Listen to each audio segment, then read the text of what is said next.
can imagine at the point he needed them to pray along with him. But they started sleeping. And now most of us forget that the disciples were with him all through the week, walking and moving. They were all tired. We didn't consider that aspect. But the aspect we are looking at, they were sleeping, they slept and left him. But we should also look at it that they have been walking with him. See, ordinarily was supposed to trek from there. You can imagine where they started trekking down to that Mount Olives, where he went, and then moved there to come down to this point, and then he was arrested there. If we go out there, you see where they tell something where he knelt down to pray and asked that if this cup can be taken away. But above all, he said something, let thy will be done. So it reminds us of the daily challenges we face every day. No matter the circumstances, no matter whatever we pass through, we must surrender our own way to the will of God.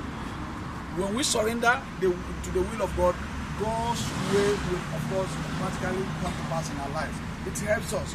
And two, we must always give people the benefit of that. With what Jesus passed through here, Judas Iscariot was one of the disciples, yet he betrayed Christ. It means that no matter those walking with you, daily you face betrayal. The enemy will not betray you. The only people that can betray you are your friends. The enemy will not have access to or talk about betrayal. Betrayal comes from those you trust and those you love. And Jesus faced that. And that is why life itself is a difficult journey. And I always say to people, when you know where you're going, you will like where you end.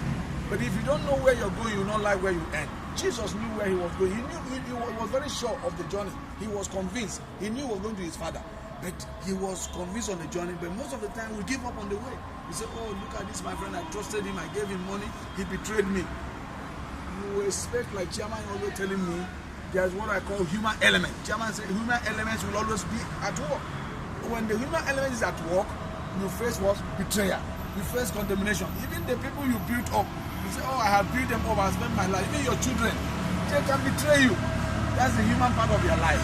So we pray that God will give us the grace. The same grace he gave to Jesus to go through this painful death. We are not privileged to go to Via Dolorosa, where he passed through the painful death on the cross by moving one step to another. But then we are opportunity to be here today, and we're experiencing this and we're seeing this. I pray that when we go inside here, we surrender our will to the will of God. I say, Father, above all, let thy will be done. Not about me, but about you. Thank you. Yeah.